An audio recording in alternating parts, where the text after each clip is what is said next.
Welcome into this Five Clubs conversation. I'm Gary Williams. It was a year ago, literally this week, that everything regarding LIV Golf and the PGA Tour came to a head because of the comments attributed to Phil Mickelson and the forthcoming biography about him by Alan Shipnuck that got released. And all these players that we knew that were going, a lot of them got scared and balked and stepped back from it.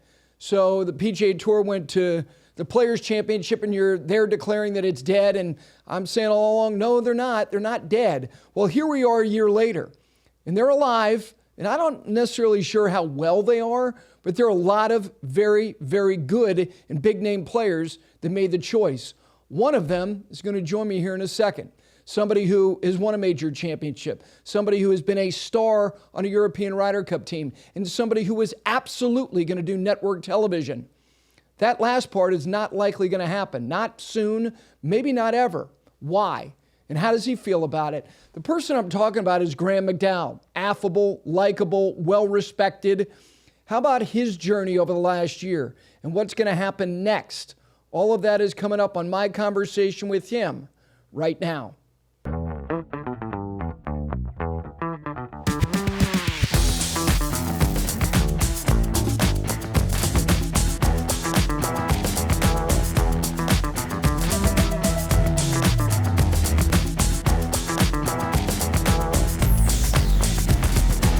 With that, we welcome in the 2010 U.S. Open champion. I mentioned Ryder Cup hero as well, Graeme McDowell. How are you, my friend?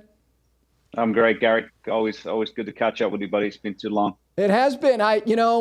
It has been too long, considering the fact that I wasn't texting you Sunday night saying, who do you like? Who do you got? Who did you have? You know what? I was flipping back and forward. I had Chiefs because that's, what my brain was telling me. And then the heart was telling me the Eagles. And to be honest with you, I ended up getting onto an Emirates flight. I was on my way back from the Middle East, and the flight took off at like 4 a.m. And I had all these ambitions. I'm like, I'm going to have a few beers and jump on a plane, and I'm going to sit there and watch it. I think I passed out midway through second quarter. I just couldn't do it. It was just so late. So I watched the highlights a little bit there yesterday. I haven't seen the second half yet. So once I get off this call, I'm going to dial in and see exactly what happened. But I think I have Eagles in the under. So I think that's called a loser and a loser. But it seemed like it was a great Super Bowl. It was. It was too bad. Foul's a foul at the end of the game. It's too bad it got marred because they were going to kick a field goal. And I just wanted Philly because Hurts played so damn good. I wanted him to have a chance with the ball to maybe tie it, send it overtime, because it was like an overtime type game. But I was thinking about you because I know how much you like it. And I've got another question on that much later on. Let me get to like the last year. I mentioned in the Open, it's been a hell of a 12 months. And it was a year ago for everybody. Like when this came to a head at Riviera and you're going, oh gosh, this isn't going to happen. I'm just curious for you because you're somebody who you're plugged in. You read about stuff. You listen to people. I want to ask you, what have you learned about yourself in the last year? Yeah, that's a really great question, Gary, I say. And the last 12 months has been crazy. There's no doubt about that. And I hate where we are. I hate where we are in the game because I love the game, and I hate that we've been framed the way we have because, to me, it's not fair to the fan, really, and LIV has obviously been extremely divisive, but I think inevitably it's a product that the fan's going to love. And I think it's a product that has a place in the game, and I think that's the bottom line, really. And from my own personal point of view, like I say, it's been a very difficult time because I've always been a guy that's had a great fan base that has had phenomenal relationships in this sport that I've spent years and years cultivating. And to be honest with you, most of those relationships are in great shape to this day. I understand that certain partners have had to, distance themselves a little bit from the toxic nature of what's been going on. But, I've really maintained, I feel like a good relationship with most of the people that have taken care of me in this game to this point. But what have I learned about myself? I guess I've learned about myself that I'm sensitive because, I care about what people think. And I think that's made it very difficult the last year. There's players on both sides. Um, you know, I say sides. I mean, I hate that it's sides, but LIV, PGA Tour, European Tour, whatever you want to call it, that are less sensitive. They can get on with their job, and not really care what people think. But like I say, unfortunately, I found out about myself that I do care, and I do think I take things personally. I've said some things that I'd like to take back. Did I say them because they were wrong things to say? No, I said them because I was trying to answer questions that, when I look back, were incredibly difficult to answer. Impossible to answer, in fact, to the point where I shouldn't even have tried. And then you and I've spoken a few times on next, and try to jump on here and support you because I always want to support you and what you're doing. And I wanted to have this conversation with you 6 months ago, but it was just so difficult to do, because, like I say, I was taking things. I was sensitive to what people thought and what people were saying about me and my decision to go and play LIV Golf. And like I say, I would take back a few of the things that basically, I wouldn't have changed any of my answers. I would have just said nothing. And I think that's the key here, really, because, I do feel like there is a place in the sport for LIV. And, do I wish we'd have ended up here in a very different way? Yes, of course I do. I wish this would have been a plug and play, and, the golfing ecosystem could have worked congruently, and that we could all be getting along in one huge, fun golf package that everyone appreciates. But there's no doubt, we're not there, and who knows? I'm hoping this gets fixed and we all move on. But I have a funny feeling it'll take some years, which is disappointing. But like I say, for what have I learned about myself? Getting back to the question, like I say, that sensitivity is. I wish it was different. But it kind of is who I am who I am. I still have great friends in the sport that I will always be there. And subject, I think, contrary to what people believe, I mean, it really hasn't affected too many of my relationships in the sport. I still love everyone. Love to see my friends out there competing, winning tournaments. And, I think most players understand why a player in my position would have taken the LIV opportunity. I'm 43 years old. I lost my card at the end of 18 in the PGA Tour. I won it back, by winning, Dominican Republic in 19.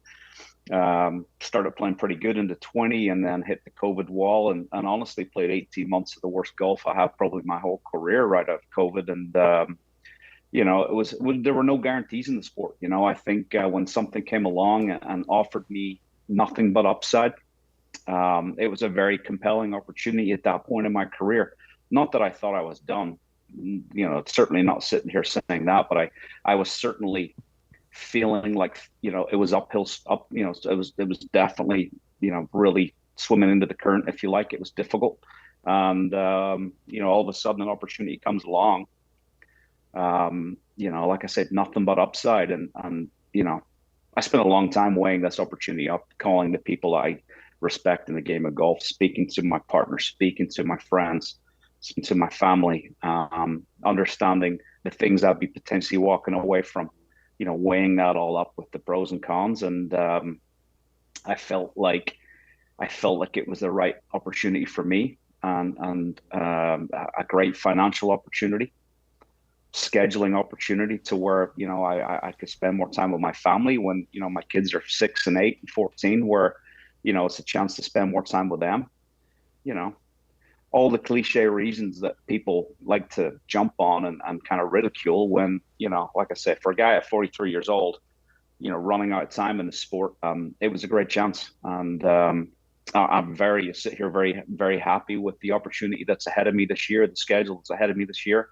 And like I say, I certainly, it's been certainly a very interesting 12 months, but I stand strong in where I'm at, and I'm very happy with where I'm at. Knowing you in terms of, you have not only put your toe in the water, you have gone all in on other projects. And I'm talking about it as a businessman. And in order to do that, you have to do your homework.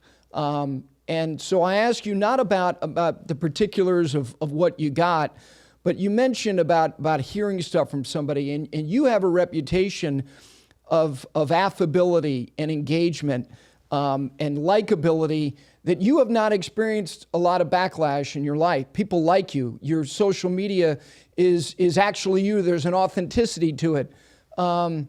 So you could not have been prepared to hear things that you've never heard before. You're not 25. You just mentioned you're 43. Was there anything said by anybody that that hurt you? No, I really feel like, most of the hurtful things were said by people that don't understand the inside of the sport, and I think as I sit here 6 months on from probably the height of the backlash, I think I realize now that most of the people with the opinions don't really understand exactly what it is we do every day. They don't exactly understand the nature of relationships that we have with partners and the tours and, all the things that kind of, are very much inside of the ropes. I really feel like, people's opinions are swayed by the headlines they see, when we all know that those headlines are not necessarily factual at times. They're very opinion based at times, and frankly, they're sensationalized at times as well. So people, are very swayed by that, and we all know, the ability that the media has, where we're at in the world these days. It's been like I said, it's been very hard, but I feel more confident in myself nowadays because I feel like the people that are aiming the negativity my way are not educated enough to be able to hurt me anymore, because I understand the logistics of the sport much more than they do. I've done my time. I've had great relationships. I've cultivated those relationships. I've tried to be a good pro all my career, and I continue to be a good pro. And that's really all I can do. And like I say, thankfully there are people smarter than me at the top of the sport, the powers that be in the sport, that will figure this all out eventually. But no, has anyone close to me said anything that's really hurt me? No. I really don't feel that way. Like I say, the stuff I got sensitive about was really from people that I should never have been getting sensitive about, and like I say, I'm kind of a real person. I've always sort of worn my heart in my sleeve a little bit. I've always said the truth, when it comes to speaking to the media, for good or wrong, or for good or bad, and like I say, during the summer last year, representing LIV Golf on a tour that I, was part of and believed in and wanted to see grow, representing them and trying to answer the unanswerable questions. It was a very difficult time. And like I say, the media was swaying people in a direction that meant that there was a lot of negativity weight in my direction. But like I say, I think the people who know me within the sport understand why I'm here. The cross section of like the LIV roster is, there are a lot of really accomplished players, and then some like yourself to a degree facing golf mortality. Whether it's you, Poulter, Stenson, all the. I mean, we can go through the whole roster, and then there are young guys that want a chance, and then there are guys like Cam Smith, who's in prime of prime. Now, I'm not asking you to speak for them. I'm asking you to speak for yourself if you can. Would 2012 Graeme McDowell have done this? It's a good question. I forgot how good you are at this stuff. I don't know. I don't know the answer to that. Is the honest response.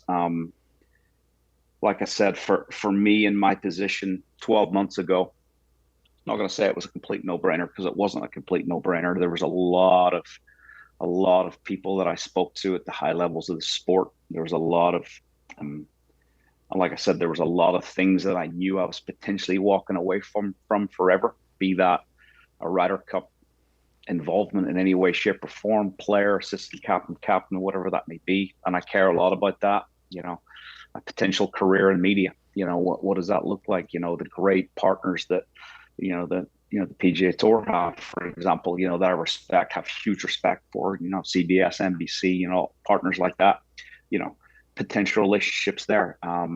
Just all the partners, the relationships that I've cultivated through the years, MasterCard, RBC, Srixon, Worldwide Technology, all of these partners happen to be PGA Tour partners as well. So I put them in a really tough position. I communicated, I was transparent with them. I did the best job I could do. It wasn't a no-brainer. It was a calculated, still a leap of faith, because, you're jumping into a startup that you have no idea where it's going to go. But I felt like the PIF, their love of the sport of golf, their passion for the sport of golf, and the kind of their vision and their, their ability to be able to, weather storms like they have, to keep LIV Golf kind of moving through negativity. So I believed in their ability to do that. So that was really, kind of where the leap of faith kind of, I had the confidence to do it in the end. But would I have done this in 2012? I was obviously in a very different spot in the game. I was a young man, just about to get married. I don't know, impossible to say. And like you said during the question, obviously I can't speak for the younger players, the Cam Smiths of the world, who are at the absolute height of their powers.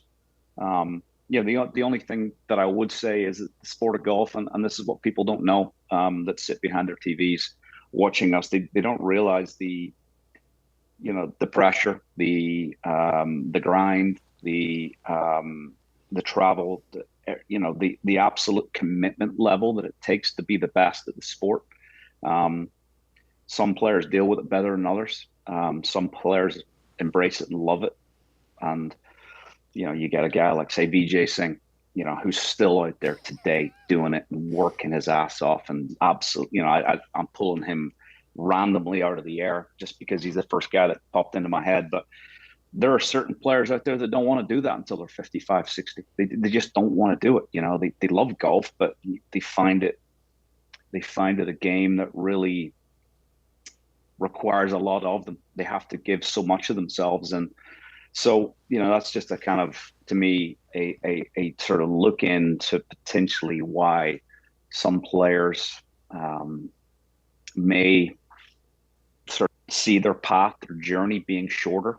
They just want to get in, do the best they can do, and get out again. The Byron Nelson kind of adage, if you like. And I still believe that in the 21st century, here in 2023, that there are still players that you watch on TV, or they're absolutely at the height of their powers, that don't see themselves playing the game of golf until they're 40, until they're 50.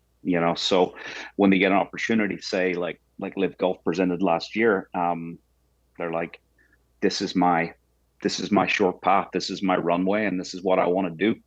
And not every player, like I say, is like a Vijay Singh, who just sees this as a lifestyle, as something that they want to do until they're 60 years old. They want to do forever.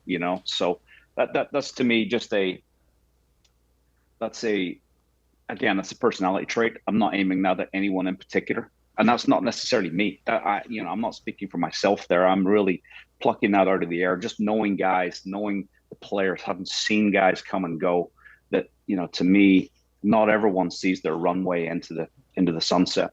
They see that shorter. They want to get off at an exit and go home and live the rest of their life with the pressure, without the absolute commitment level that a sport that a sport requires of you to be the best.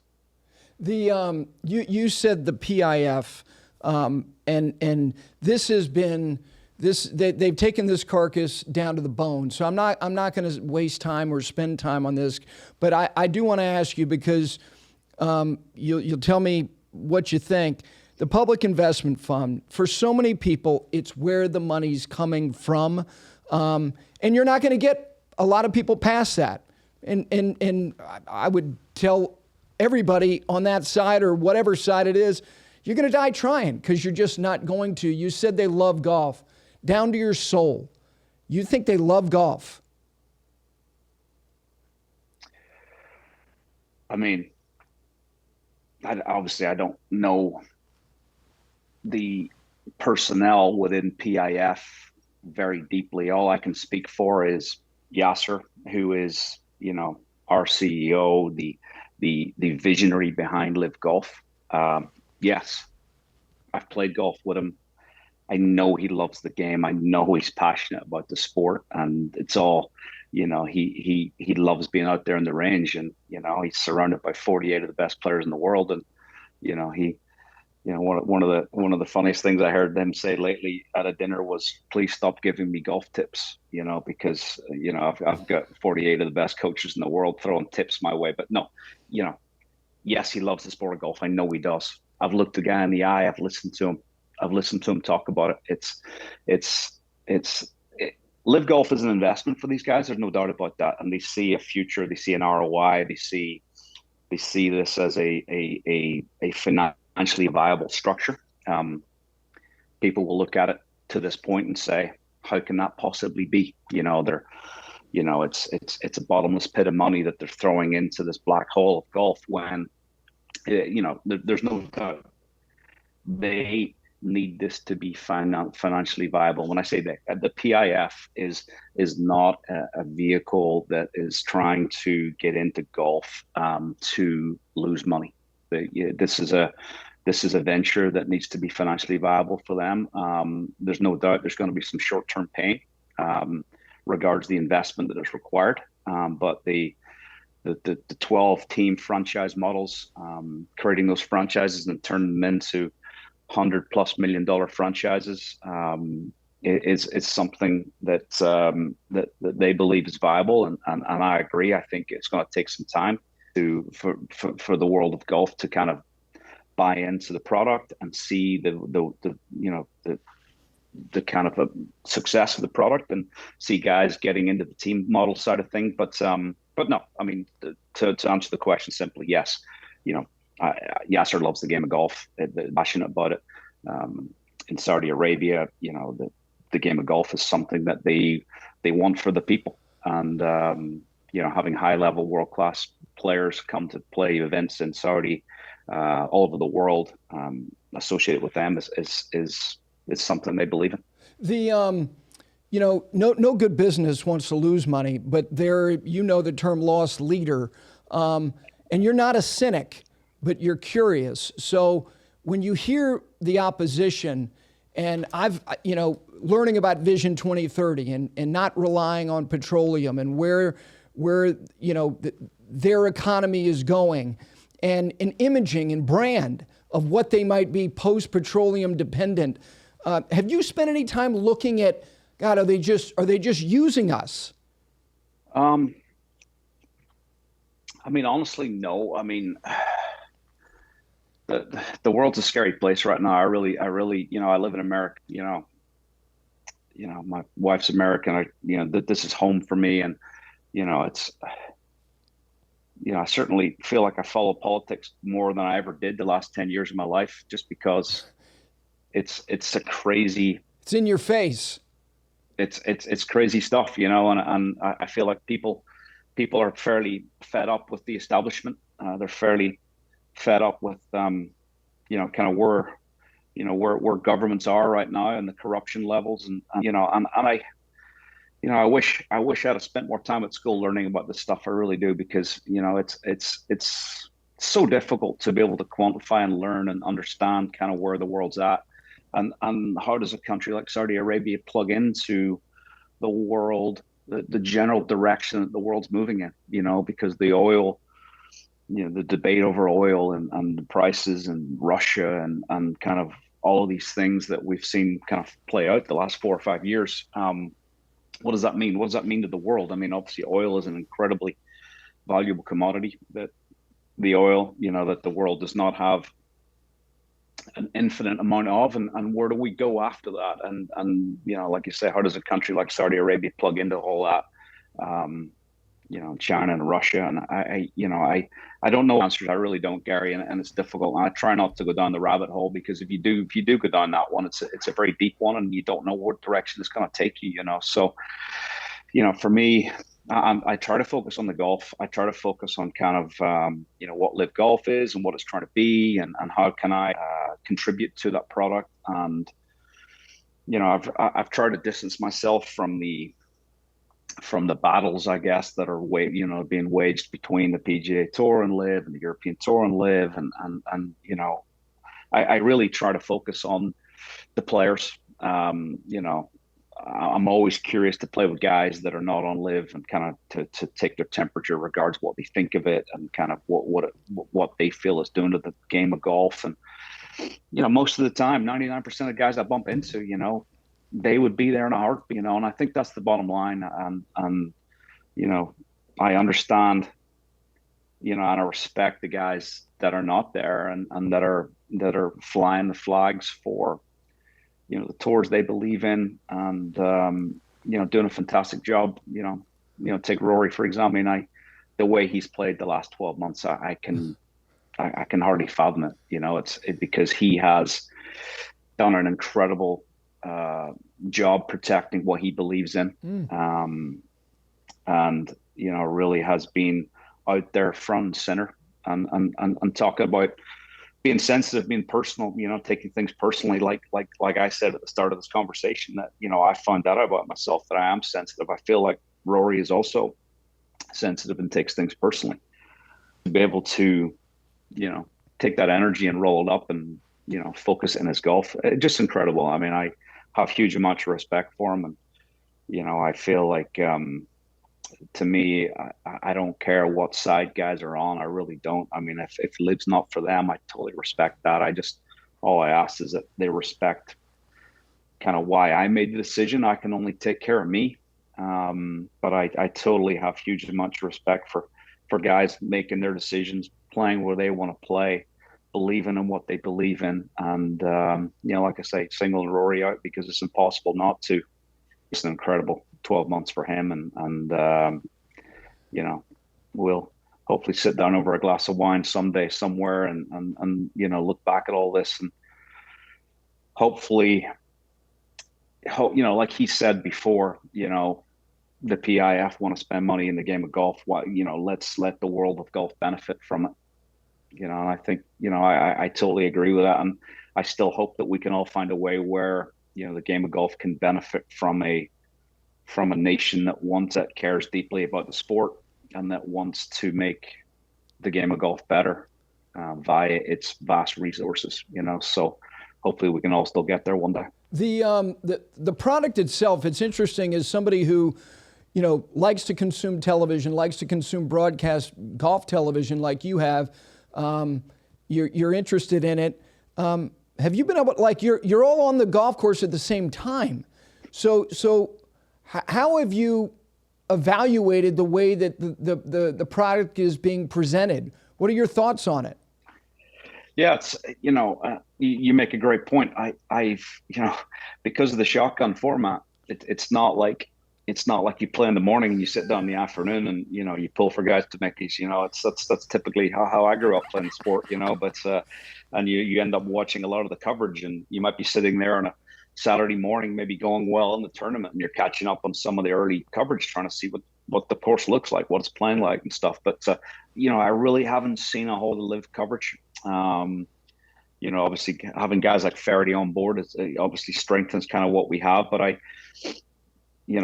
someone described it to me as, trying to drink from a fire hose, because it comes at you pretty thick and fast. And I think that is obviously one of the differentiating facts. One of the differentiators about what we have is the amount of golf happening at one time on the golf course, which, if presented correctly, is an incredibly powerful experience for the viewer. But I feel like, obviously we're in the beginnings of a startup company here, and the broadcasters, way better than I do about that. I mean, how difficult it is to have that volume of golf coming at you, in minutes, and trying to be able to tell the story correctly to the viewer as to what they're seeing and why it matters. And I think as they get better and better at kind of telling that story and understanding kind of the team element versus the individual element and all the different permutations are going on, you end up becoming a little bit of a victim of your own product. There is so much going on at one time that it becomes difficult.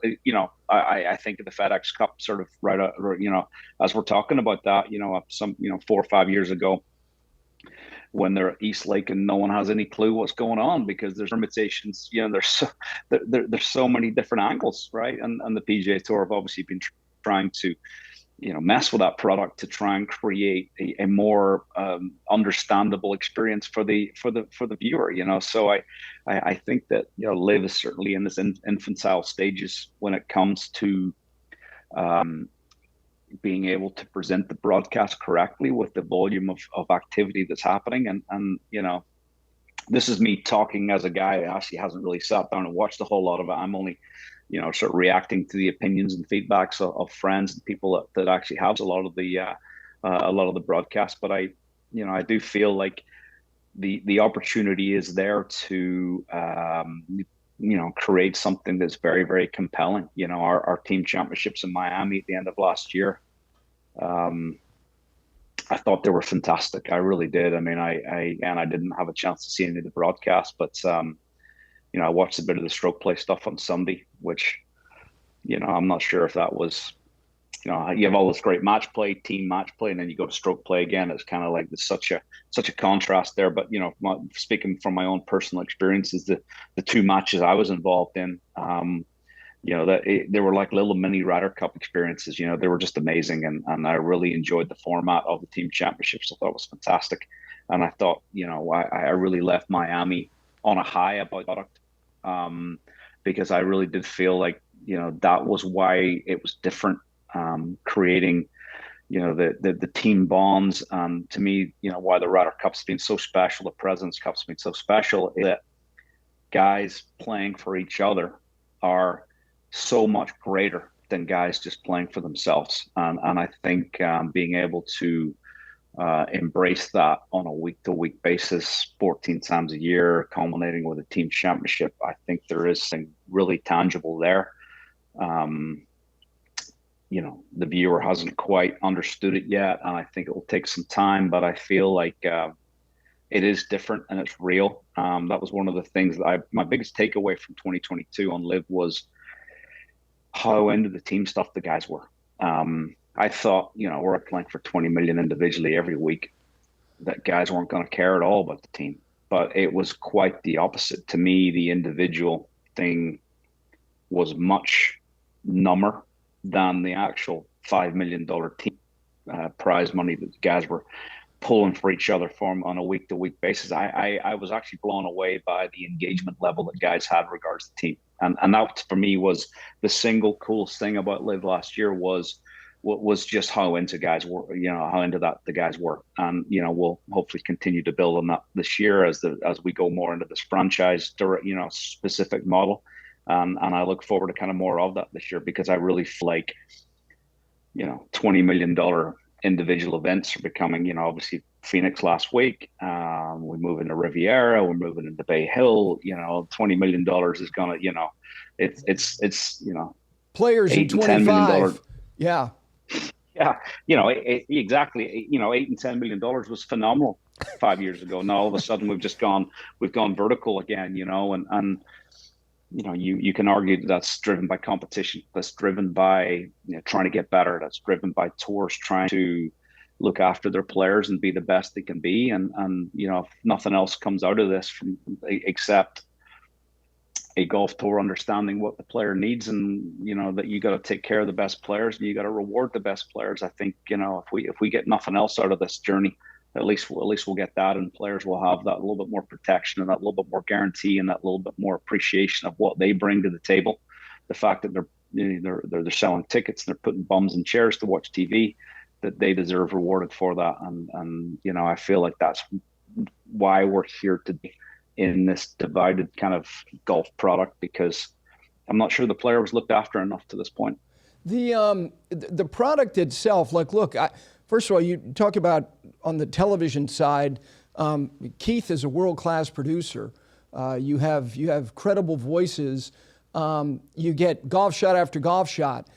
This is just my view of it. This is not about being anti or pro, and it leads to the question, like, I for championship golf, you guys are aliens.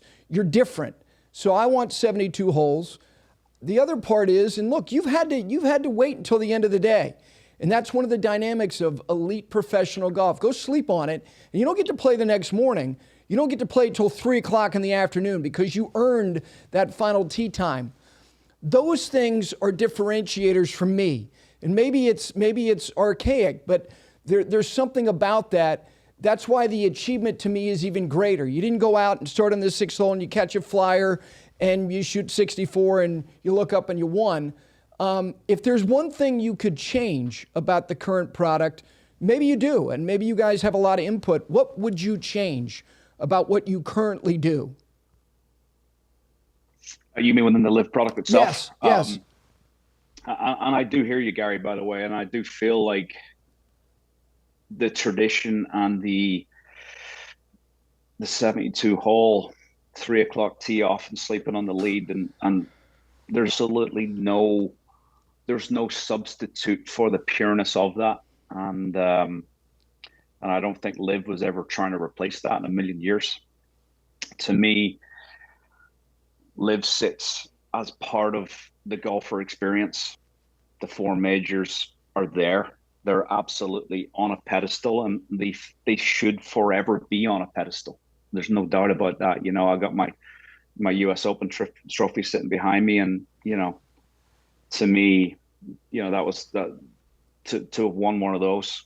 I may never get a chance to win another one, and that's incredibly disappointing. And you know, I think, I made a comment in the media last week that, you know, one of those for 23 to try not make headlines, and sure enough, you know, I made another one last week, but it was only a very small. But you know, I was saying I wasn't in the major championships this year, but you know, 14 LIV events for the type of money that we're playing, and they're like inverted common majors, like, you know, like Phoenix last week. You know, I mean, the type of money that these guys that we're playing for nowadays is just insane. You know, it's major championship level cash, but we all know that they're not majors. You know, not even close, because the four special ones will always be the special ones, and I think there's an ability within golf right now to make them just to make the pedestal higher, you know, to be able to bring the best players in the world together 4 times a year. And I don't think that's enough for the fan, by the way. I feel like the fan needs to see the best players in the world come together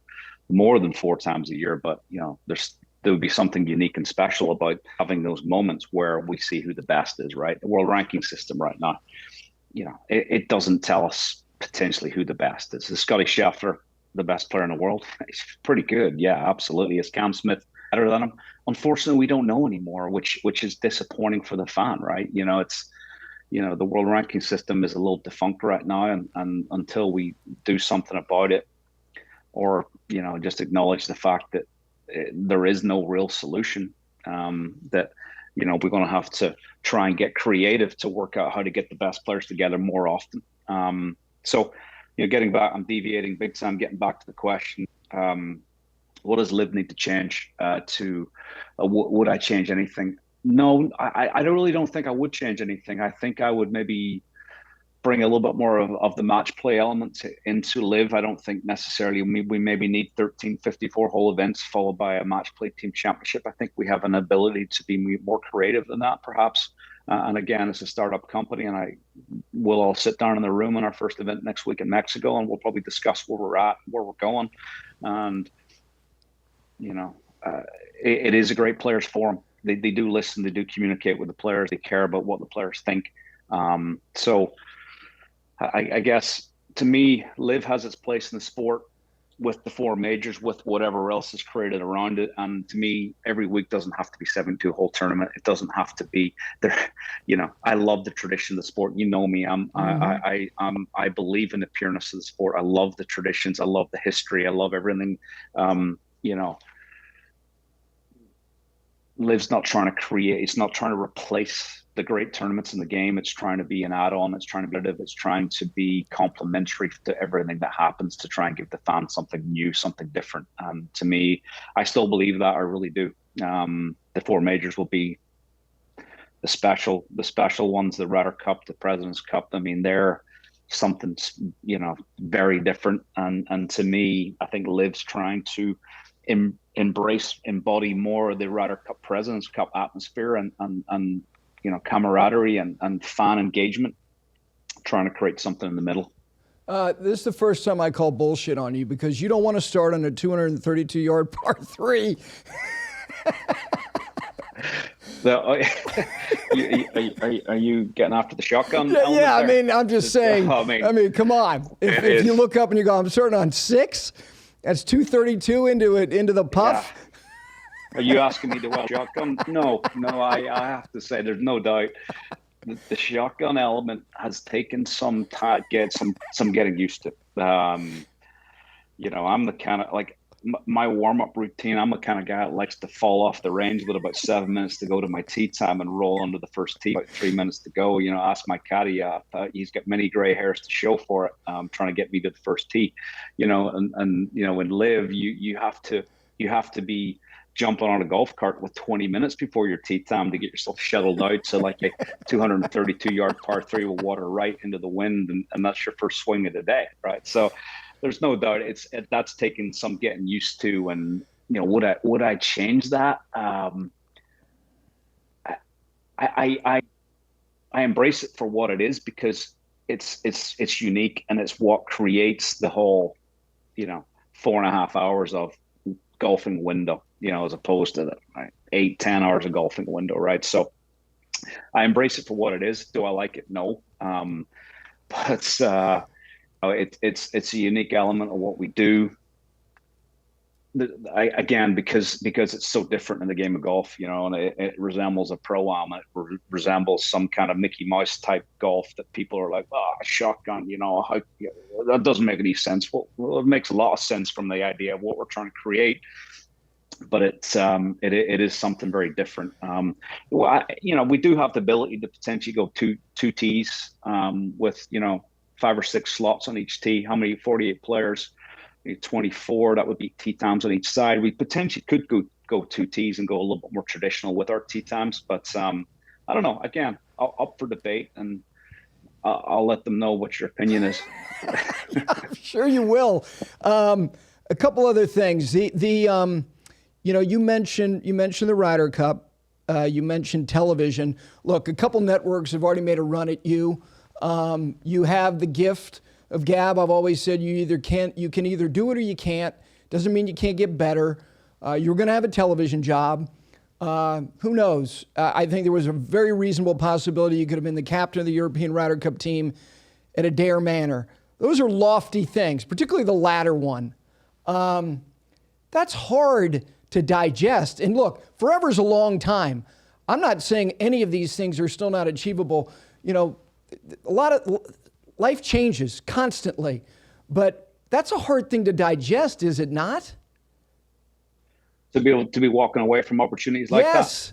that. Yeah, I guess I had to get sort of really, really kind of down deep with my logic and just say those are not guaranteed. Those things are not givens. No one is writing me a check right now and saying, you're going to walk into this TV deal, as soon as you're done. I had to just get I had to reason with myself and say, would I love to be the Ryder Cup captain in Ireland in 27? I picture myself standing there on the stage, giving the opening speech, looking at my team behind me. I mean, beautiful, I got a tear in my eye just thinking about it. But that wasn't a guarantee. It wasn't a given. I was potentially going to be against Westwood and Justin Rose for that Ryder Cup. But say LIV hadn't come along. Yeah. Would have turned Rome down. So now he was looking at 27 because Poulter was going to take 25 and Bethpage Black. He said that 8 years ago, wanted to get in a fight with Mickelson on the stage and, in New York City. And I mean, to me, I haven't really thought about it. That may be one of the most fundamental discerning things that may come out of this whole thing that we don't get to see Phil versus Poulter and Bethpage Black. That's probably won't happen now. Probably won't. Probably won't. If we were betting men, which we are, we'll probably bet at the under on that, unfortunately. So, if LIV doesn't come along, I go to 27, and now I'm up against Westwood and Rose at Adair Manor. Westwood is one of the most decorated European Tour players of all time, one of the largest Ryder Cup points, if not the largest Ryder Cup points winner of all time. So I'm going against him, and I'm thinking, I'm not sure I'm necessarily winning this job, So this is the type of reasoning that I had to go through in my head. But there's 29, there's 31. Look, you mentioned LIV in America. I always think that there is, sometimes there's a captain that there's an affinity that the road game makes a lot of sense. And I think that it makes, 27 and you makes a lot of sense. But you in America makes a lot of sense as well. The fact is that may not happen. And I saw you in 08. 10, you had the moment. You had the moment of moments when the cauldron gets stirred and all of a sudden you're in the middle of that cauldron, which you were with Hunter Mahan. And then all of a sudden you're shepherding along the greatest player of the next generation in Rory. And I'm not trying to make you weepy here, but that's heady stuff. That's why you hit all these balls. That's why you do all this stuff. It's why you leave your family every day for these opportunities. No doubt. That was probably, these 2 or 3 things we're talking about were probably the most difficult. They were the things that kept me awake at night as to whether I thought I was making the right decision or not. And I guess, again, going back to just trying to be logical about the whole thing, like we said, it's not forever. Is the game of golf going to be fractured forever? The answer is no. The answer is no. Am I going to be cast out onto the island of golf rebels? Is my reputation in this sport that I spent 20 years cultivating, is that gone forever? And I have to believe that no is the answer, because I feel like the sport of golf, the wholeness of it has to come back at some point down the road. Do I expect that, what are my chances greatly reduced now of ever being a part of a Ryder Cup team in any kind of level? Yeah, of course they're greatly reduced. Listen, it was a difficult one, and if I'm old and gray and 75 years old and I look back and I never had the shot, I never captained a European team, I will be incredibly disappointed. But I balanced all these things up. I weighed all these things up. It was a very complex equation. At the end of the day, I had to look through the short term lens. I had TV deals kind of knocking on my door. I wasn't ready for that. I wasn't ready to hang the clubs up, you've kept television at arm's length for a while, because I'm not trying to disclose anything that is too sensitive, and this makes perfect sense. It's like there's a concession there if you do this. It's like, if I do this, first of all, if I'm going to be there, damn it, I'm going to be in the field. If I do this, there's a concession, but then you face the mortality of 43 and it gets closer. And the reality is that it was going to be there. It was going to be there. For sure. And I guess, like I said, at the end of the day, I wasn't ready to hang the clubs up. And contrary to what anyone thinks, I'm not showing up 14 LIV events this year, taking my paycheck and going home. I still believe that I'm good enough. I still believe that I can win golf tournaments. I still believe that I can compete at any level. And I mean, that's, the competitor inside me, LIV has been a shot in the arm with guys like me and Ian Poulter, because all of a sudden there is nothing but upside. And we're not resting on our laurels and just taking the minimum and going home. That's not what we're there for. So the energy I have, the motivation that I have in my game right now, and trying to go out this year and have a big year. I'm as charged up as I have been in a while about playing golf.